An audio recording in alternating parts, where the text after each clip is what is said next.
En el contexto de un aumento de la presencia militar de Washington bajo el pretexto de combatir el narcotráfico, Caracas responde poniendo a sus Fuerzas Armadas en estado de máxima alerta e iniciando programas de entrenamiento de milicias. Las posturas contundentes de ambas partes, junto con las declaraciones confrontacionales de los líderes y la inquietud entre la población, están acercando la región a un riesgo de conflicto. El ministro de Defensa de Venezuela, Vladimir Padrino López, afirmó el lunes 8 de septiembre que Venezuela se encuentra en estado de máxima alerta tras el aumento de la presencia militar estadounidense en el Caribe meridional, bajo el argumento de combatir el narcotráfico. Según Padrino, aproximadamente 10.000 soldados han sido desplegados en los estados de Zulia y Táchira, fronterizos con Colombia, mientras que el presidente Nicolás Maduro ordenó incrementar las fuerzas en la región de Guajira, en el estado de Zulia, y en la península de Paraguaná, en el estado de Falcón, lugares que describió como rutas del narcotráfico. Todo el despliegue apuntando a Venezuela, de buques destructores, del empleo de drones, del empleo de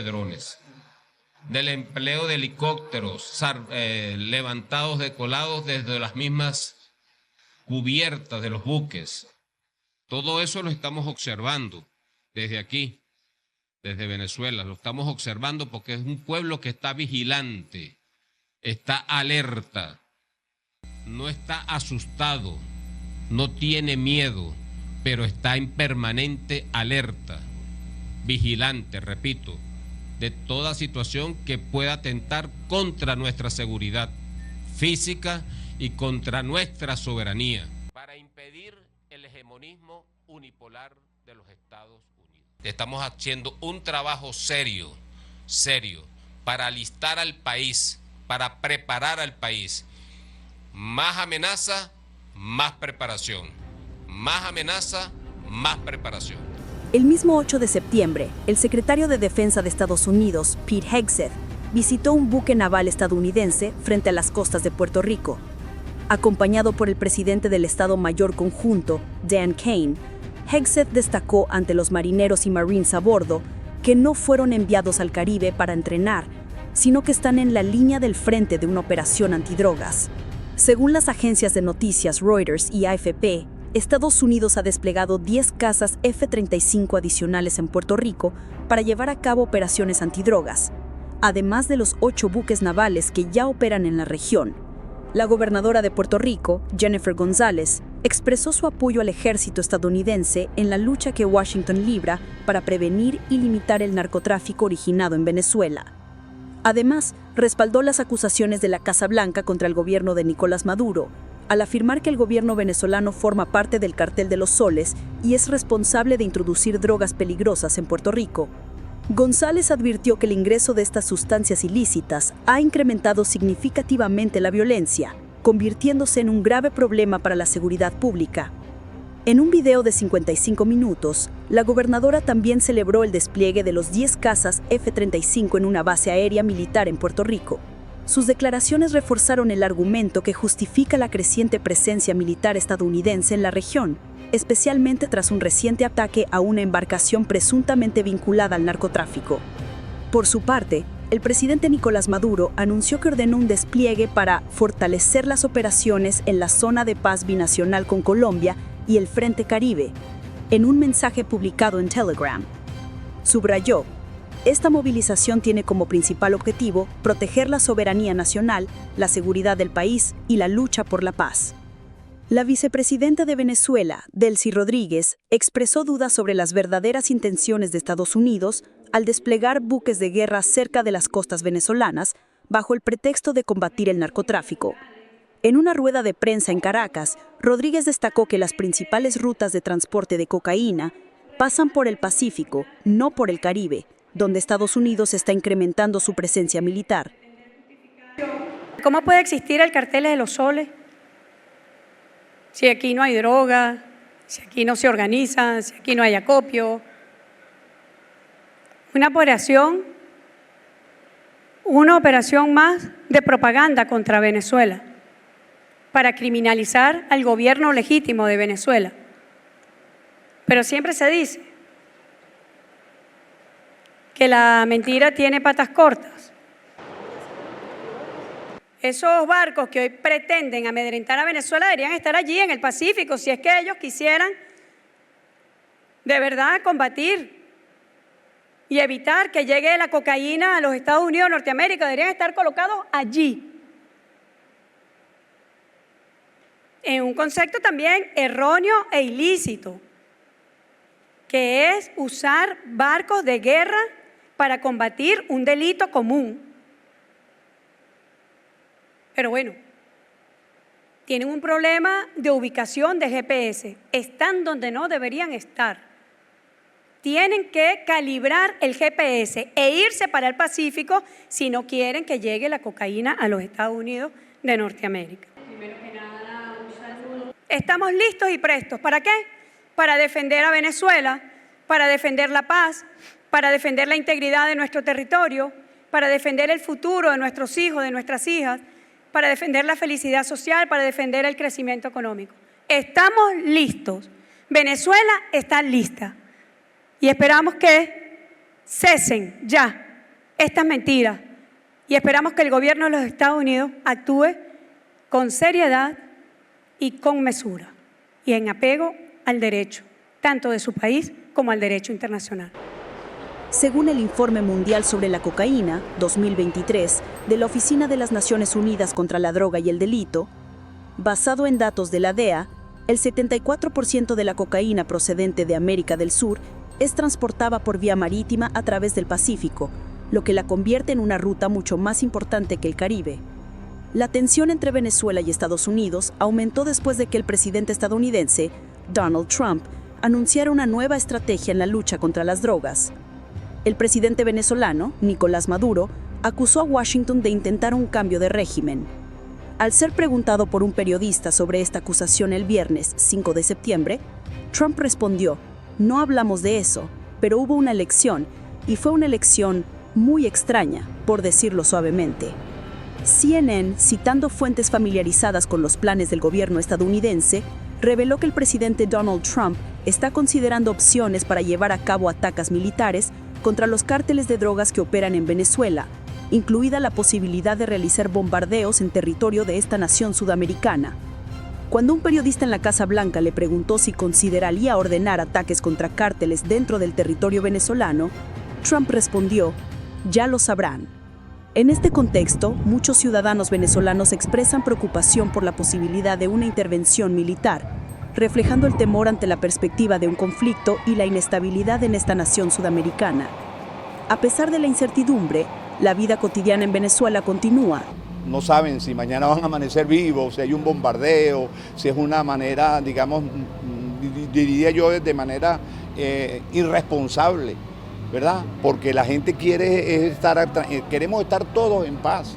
Somos unos venezolanos que nunca hemos tenido problemas de esa índole, para que venga este señor por un capricho a querer bombardear a una nación que es libre, soberana y que tiene una historia muy bonita que contar.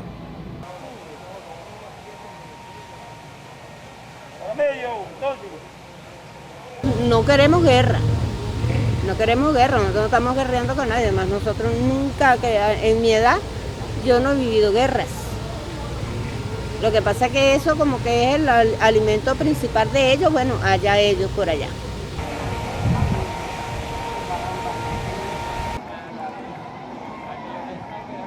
Y haya guerra o no haya guerra, igual vamos a seguir trabajando, porque tenemos que buscar el pan de cada día, pues nosotros vivimos el día a día.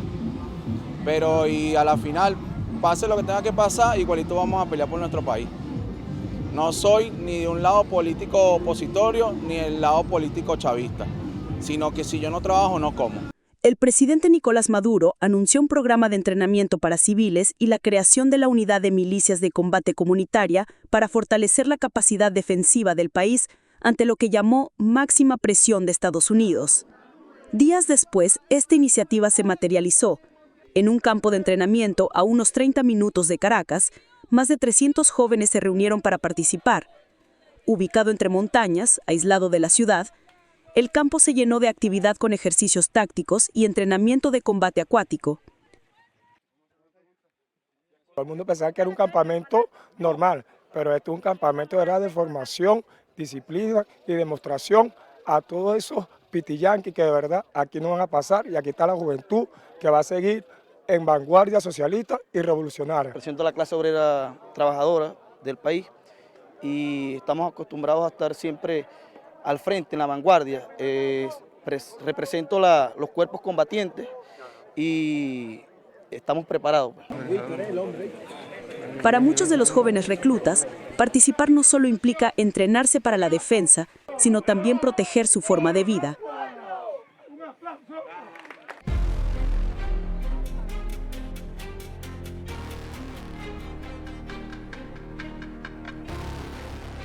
Al menos 6 personas murieron en un tiroteo en Jerusalén Este, según informaron los servicios de emergencia israelíes. La policía confirmó que 2 atacantes fueron abatidos, a quienes calificaron de terroristas palestinos. Este es uno de los atentados más graves ocurridos en la ciudad desde el estallido del conflicto en Gaza en octubre de 2023. El incidente ocurrió alrededor de las 10 de la mañana en el cruce de Ramot, una zona controlada por Israel en Jerusalén Este. 2 hombres armados abrieron fuego de forma repentina en una concurrida parada de autobús. Magen David Adom, MDA, la organización de emergencias equivalente a la Cruz Roja, confirmó que 4 víctimas fallecieron en el lugar, incluyendo un hombre de mediana edad y 3 personas mayores de 30 años. Posteriormente, una mujer y otro hombre fallecieron en el hospital, elevando el total de muertos a 6. Entre ellos había 4 judíos ultraortodoxos y un ciudadano español. El gobierno de Madrid informó que la víctima era un joven de 25 años que residía en Israel. En un comunicado, el Ministerio de Asuntos Exteriores de España reafirmó su compromiso con la paz en Oriente Medio y expresó su enérgica condena al terrorismo. Al mismo tiempo, el presidente del gobierno, Pedro Sánchez, anunció una serie de medidas para rechazar la política militar de Israel en Gaza. Además de las víctimas mortales, 12 personas resultaron heridas y fueron trasladadas a hospitales. 7 de ellas se encuentran en estado crítico por heridas de bala. 3 sufrieron heridas leves por cristales rotos, 2 están en condición moderada y unas 10 personas más sufrieron crisis de pánico. Un paramédico en la escena describió el escenario como devastador, con cristales rotos por todas partes y un ambiente de pánico generalizado. Tras el incidente, el ejército israelí lanzó una operación de búsqueda en los alrededores de Ramallah y bloqueó varias aldeas palestinas en Cisjordania. La Autoridad Nacional Palestina emitió un comunicado condenando todos los actos de violencia contra civiles, aunque sin mencionar directamente el tiroteo. Por el contrario, el movimiento Hamás celebró la acción, considerándola una respuesta natural a los crímenes de las fuerzas de ocupación en Gaza. Esta organización se encuentra en guerra con Israel desde que llevó a cabo ataques el 7 de octubre de 2023, lo que desencadenó una operación militar israelí a gran escala en la Franja de Gaza. La tensión en Cisjordania también ha aumentado. El pasado mes de agosto, el gobierno israelí aprobó un plan para expandir los asentamientos en la zona, a pesar de la oposición de más de 20 países que consideraron esta medida inaceptable. Los enfrentamientos entre colonos israelíes, civiles palestinos y las fuerzas de ocupación han ido en aumento, lo que incrementa el riesgo de una violencia cada vez más difícil de controlar.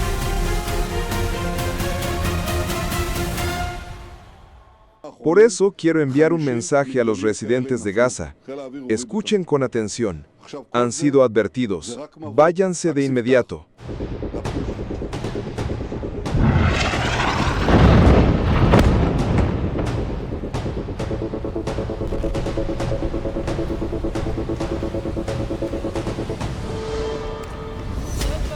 Los bombardeos son tan aterradores, tan locos, que superan la imaginación humana. Ya es suficiente. ¿Por qué tienen que morir todos estos niños de forma tan injusta?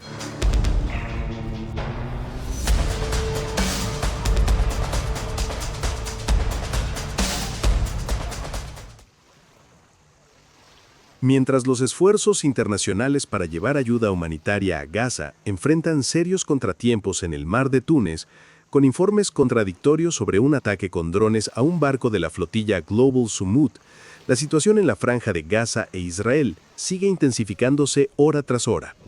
El 9 de septiembre, la flotilla Global Sumut informó que uno de sus barcos principales fue atacado con un dron en aguas de Túnez. Afortunadamente, los 6 pasajeros y toda la tripulación se encuentran a salvo.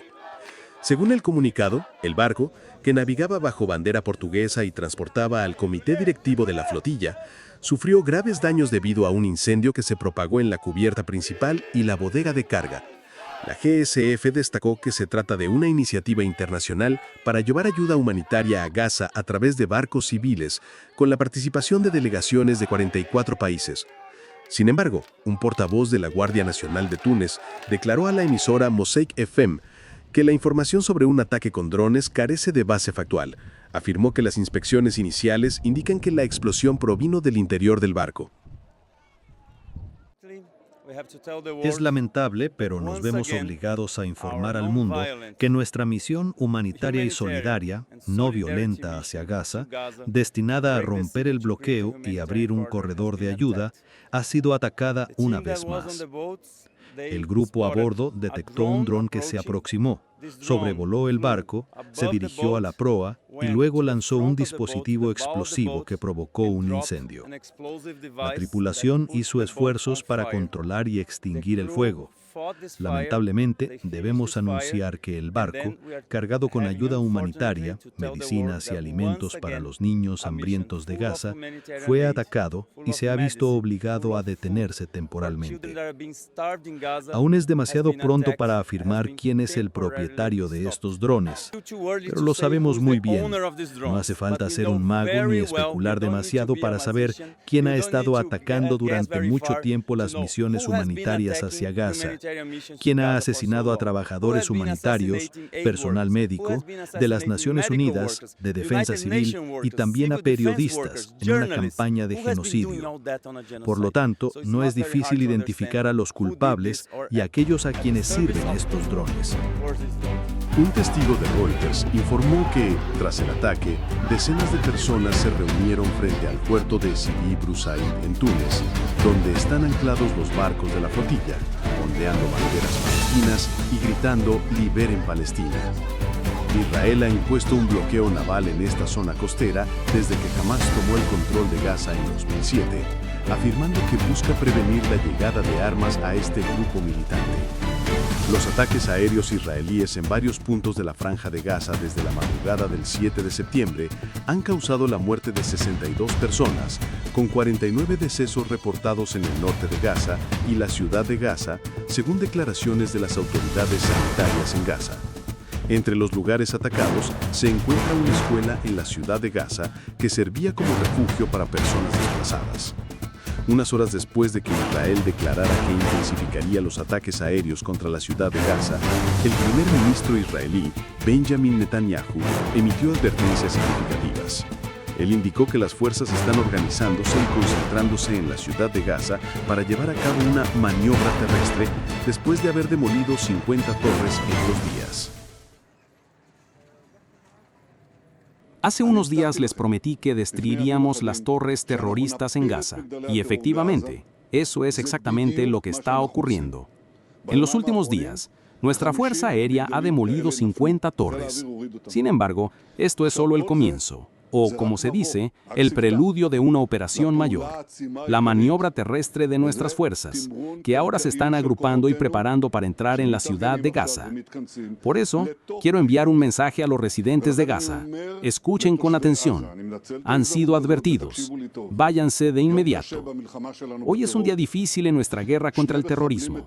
2 cobardes atacaron una estación de autobuses, disparando al interior y arrebatando la vida de 6 queridos ciudadanos. Expreso mis más profundas condolencias a las familias de las víctimas y deseo una pronta recuperación a los heridos. Anteriormente, el presidente de Estados Unidos, Donald Trump, el 7 de noviembre, sugirió que un acuerdo en Gaza podría alcanzarse pronto, después de haber emitido previamente lo que él llamó una advertencia final al grupo militante palestino. Poco después, el ministro de Asuntos Exteriores de Israel, Gideon Saar, indicó que Israel está dispuesto a aceptar un acuerdo para poner fin al conflicto, que incluiría la liberación de rehenes y que jamás deponga las armas. Ayer, el presidente Trump afirmó claramente que Israel ha aceptado su propuesta. Estamos dispuestos a aceptar un acuerdo integral para poner fin a la guerra, basado en la decisión del gabinete. Sin embargo, se deben cumplir dos condiciones imprescindibles. Primero, la liberación de los rehenes. Actualmente, aún hay 48 personas secuestradas desde el 7 de octubre que están siendo retenidas en Gaza. Segundo, Hamás debe deponer las armas. Tan pronto como llegué a Budapest, recibí noticias trágicas desde mi país. Esta mañana, en la capital, Jerusalén, ocurrió un ataque terrorista atroz. 2 atacantes palestinos dispararon contra autobuses en la entrada de la ciudad. Hasta ahora, 6 israelíes han perdido la vida y muchas otras personas resultaron heridas. Todos los países ahora deben tomar una decisión clara. ¿Están del lado de Israel o están del lado de los yihadistas? Now, make a clear choice. Are they on Israel's side? Or are they on the side of the jihadists? Por su parte, Hamás ha recibido ideas transmitidas por Estados Unidos a través de intermediarios en relación con un acuerdo de alto el fuego y expresó su disposición a negociar, mientras que Israel afirmó que está considerando seriamente esta propuesta. En un comunicado, el movimiento palestino indicó que está dispuesto a discutir la liberación de todos los rehenes a cambio de un compromiso para poner fin a la guerra, la retirada total de las fuerzas de Gaza y el establecimiento de un comité dirigido por palestinos independientes para administrar la franja de Gaza de inmediato. Hamás confirmó haber recibido varias propuestas de Estados Unidos y dio la bienvenida a cualquier iniciativa destinada a poner fin al conflicto. El movimiento también pidió garantías de un compromiso claro por parte de Israel para cualquier acuerdo, advirtiendo contra la repetición de situaciones en las que acuerdos previos fueron rechazados o abandonados. Hamás subrayó que continuará manteniendo contacto con los mediadores para impulsar la conversión de las propuestas en un acuerdo de alto el fuego integral. Junto a las declaraciones sobre negociaciones, en Gaza la población está sufriendo múltiples ataques consecutivos y se ve obligada a desplazarse a diferentes lugares. Realmente no sabemos qué hacer ni a dónde ir. Los bombardeos son tan aterradores, tan locos, que superan la imaginación humana. No quiero enviar un mensaje al mundo árabe, porque ellos lo han visto todo y aún así permanecen en silencio. En realidad, probablemente ya no les importe. Incluso ante estas tragedias, ni siquiera se dignan a mirar. Tengo miedo por mí misma y por todos los que me rodean. Los israelíes no muestran ninguna piedad. Dicen lo que hacen y hacen lo que dicen. Han matado a muchos de los nuestros y mi familia escapó de la muerte por muy poco. En ese momento estábamos durmiendo en una tienda de campaña. Yo, mi hijo, su esposa, sus 2 hijas y otros familiares, toda una familia reunida. A la 1 de la madrugada, las fuerzas de ocupación israelíes atacaron repentinamente una tienda justo al lado de la nuestra. No. La gente todavía está aquí. Y la prueba es que nosotros también estamos aquí sentados. ¿A dónde podemos ir ahora? No tenemos dinero para irnos, ni para levantar una tienda. Juro que tuve que caminar hasta aquí. Ya es suficiente. ¿Por qué tienen que morir todos estos niños de forma tan injusta? Según el Ministerio de Salud de Gaza, más de 64.000 palestinos han muerto desde 2023, de los cuales al menos 393 han fallecido por desnutrición y hambre, principalmente en los últimos 2 meses. Israel niega las acusaciones de causar deliberadamente el hambre, argumentando que las cifras de muertes por falta de alimentos están exageradas. En el contexto de la violencia continua, las declaraciones contradictorias sobre el ataque al barco de ayuda solo intensifican la tensión y la inestabilidad ya acumulada en Gaza. Mientras decenas de miles de vidas civiles siguen amenazadas diariamente por los bombardeos y el hambre, la comunidad internacional enfrenta un dilema complejo: o promover el diálogo y la humanización del conflicto, o seguir siendo testigo de un ciclo interminable de guerra. El primer ministro de España, Pedro Sánchez, anunció el 8 de septiembre una prohibición permanente del comercio de armas y municiones con Israel, como parte de un paquete de medidas destinadas a poner fin a los crímenes de genocidio en Gaza. Además de cesar completamente las exportaciones desde España, Sánchez indicó que los barcos que transporten combustible para las Fuerzas Armadas de Israel tendrán prohibido atracar en puertos de españoles, mientras que los aviones identificados como portadores de material militar también tendrán prohibido ingresar al espacio aéreo del país. El Gobierno de España ha decidido dar un paso más y poner en marcha de forma inmediata 9 acciones adicionales para detener el genocidio en Gaza, para perseguir a sus ejecutores y para apoyar a la población palestina. La primera es la aprobación urgente de un Real Decreto Ley que consolide jurídicamente el embargo de armas a Israel que venimos aplicando ya de facto desde octubre del año 2023 y que establezca la prohibición legal y permanente de comprar y vender armamento, munición y equipamiento militar a Israel.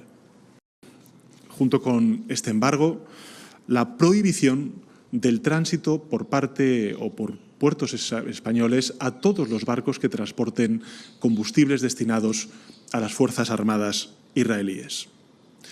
La tercera, la denegación de entrada al espacio aéreo español a todas aquellas aeronaves de Estado que transporten material de defensa destinado a Israel. La prohibición de acceder a territorio español a todas aquellas personas que participen de forma directa en el genocidio, la violación de derechos humanos y los crímenes de guerra en la Franja de Gaza. La quinta es la prohibición de la importación de productos provenientes de los asentamientos ilegales en Gaza, en Cisjordania, con el objetivo de combatir estas ocupaciones. La octava será la ampliación de nuestra contribución, de la contribución española a UNRWA, la Agencia de Naciones Unidas, encargada de la asistencia al pueblo gazatí, a unos 10 millones de euros adicionales. Y la novena, el aumento de la partida de ayuda humanitaria y cooperación para Gaza para alcanzar los 150 millones de euros el próximo año, en el año 2026. Sabemos que todas estas medidas no van a bastar para frenar la invasión ni los crímenes de guerra, pero esperamos que sirvan para añadir presión sobre el primer ministro Netanyahu y su gobierno para aliviar parte del sufrimiento que está padeciendo la población palestina y también para que el conjunto de la sociedad española sepa y sienta que ante uno de los episodios más infames del siglo XXI, su país, España, estuvo en el lado correcto de la historia. El señor Sánchez ha sido desde hace tiempo una de las voces más críticas dentro de la Unión Europea contra la campaña militar de Israel en Gaza, y el año pasado reconoció el Estado de Palestina. En respuesta, el ministro de Asuntos Exteriores de Israel, Gideon Sa'ar, acusó al gobierno español de antisemitismo y de seguir una línea hostil contra Israel con el objetivo de desviar la atención pública de graves escándalos de corrupción.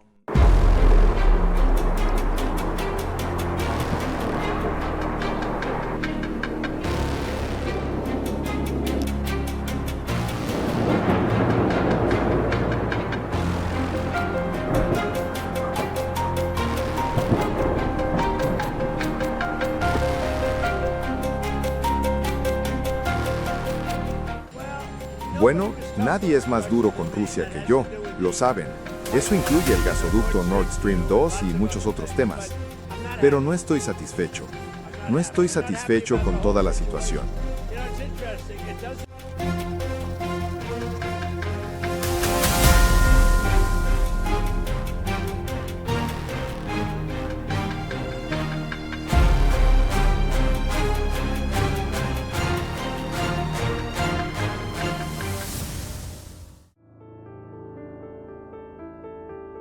En el contexto de que el conflicto entre Rusia y Ucrania entra en una nueva fase de tensión, Kiev, la capital, junto con varias otras ciudades, volvió a ser blanco de intensos ataques aéreos. Las autoridades ucranianas informaron que, durante la noche del 6 de septiembre, Rusia lanzó 805 drones y 13 misiles contra Ucrania. Las fuerzas de defensa ucranianas afirmaron haber derribado 751 drones y 4 misiles. Se trata de la mayor cantidad de vehículos aéreos no tripulados que Rusia ha utilizado en un solo ataque desde el estallido del conflicto en febrero de 2022. El ataque provocó que un edificio gubernamental en Kiev se incendiara y causó la muerte de 3 personas. Testigos de Reuters informaron que vieron un misil en el cielo y una explosión cuando este impactó contra un edificio residencial en Kiev. Poco después, otro misil fue derribado por el sistema de defensa antiaérea, se incendió y cayó.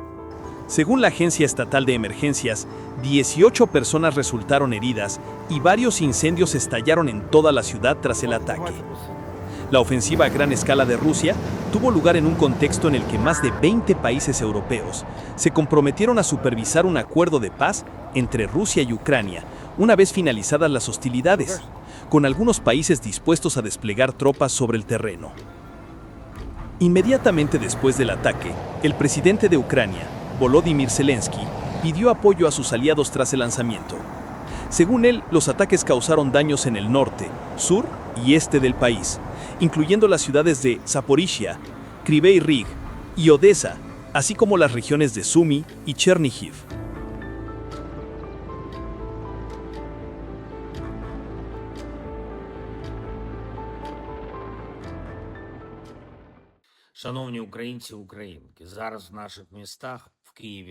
En este momento, en nuestras ciudades, Kiev, Sumy y muchos otros lugares, se está brindando asistencia a los heridos tras los ataques rusos.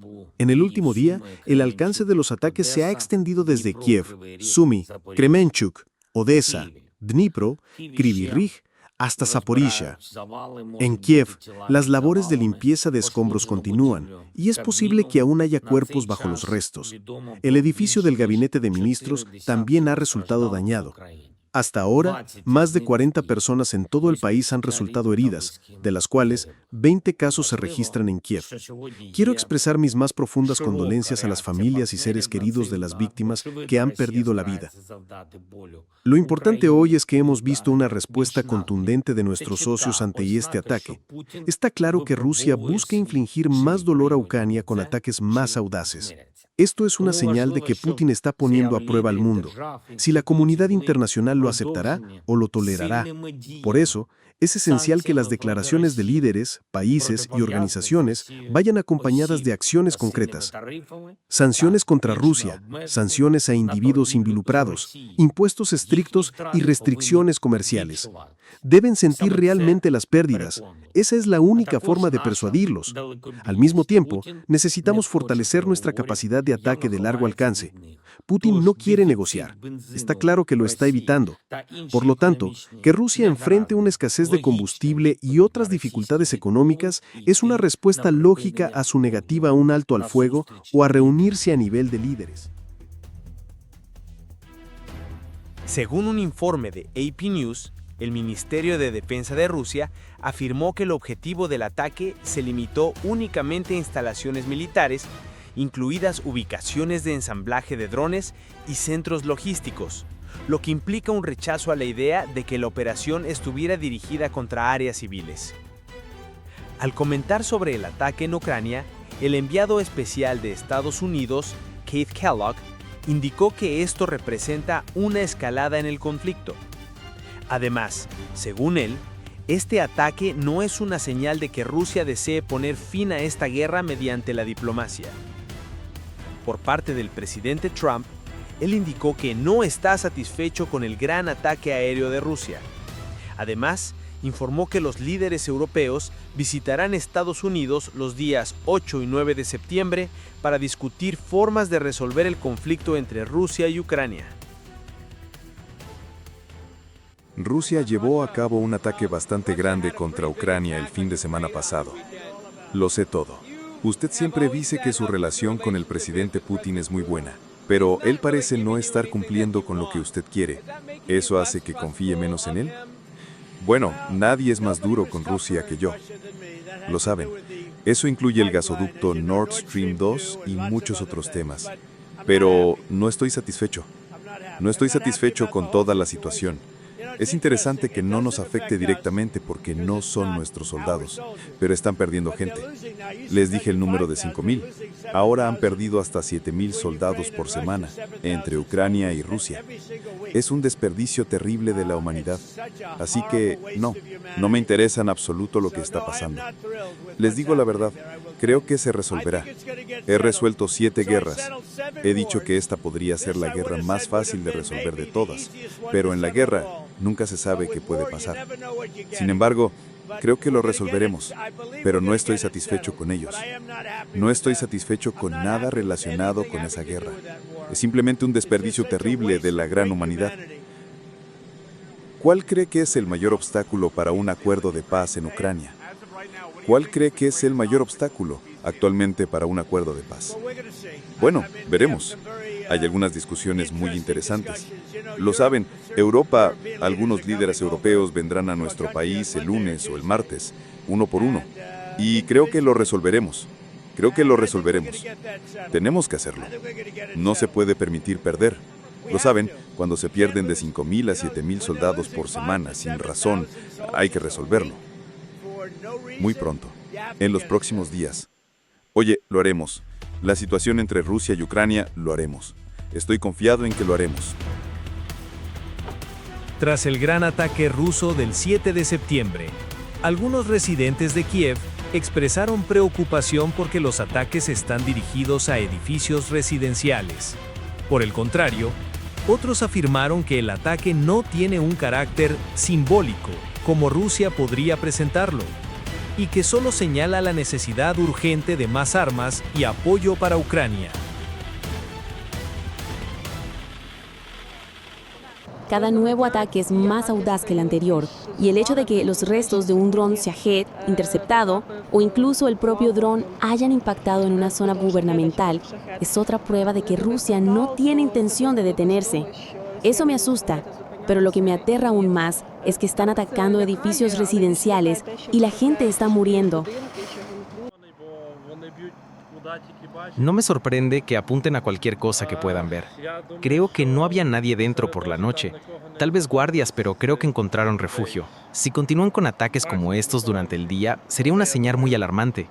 Ya es horrible. Escuchamos las explosiones por la noche y estábamos muy asustados. Estamos esperando a que esto termine.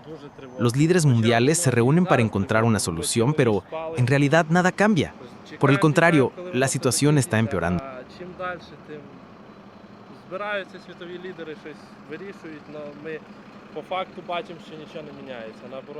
Quizás los del gobierno finalmente entenderán que el país está en guerra y deberían detener la corrupción e invertir más esfuerzos y dinero en el sector de la defensa.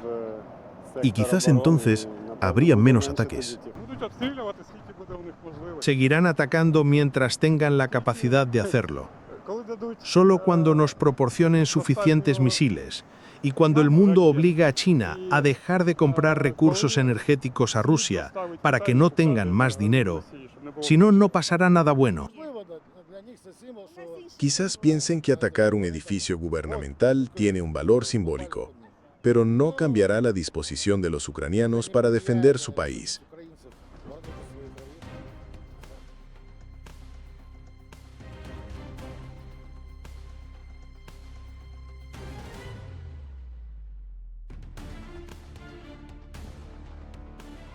El asalto en la madrugada del 7 de septiembre demuestra que el conflicto en Ucrania no muestra signos de disminuir.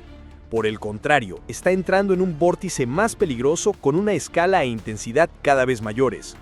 En medio de esperanzas frágiles sobre las negociaciones de paz, el pueblo ucraniano debe resistir ante la inseguridad constante, mientras que el mundo se encuentra ante un dilema difícil sobre la seguridad y la responsabilidad compartida.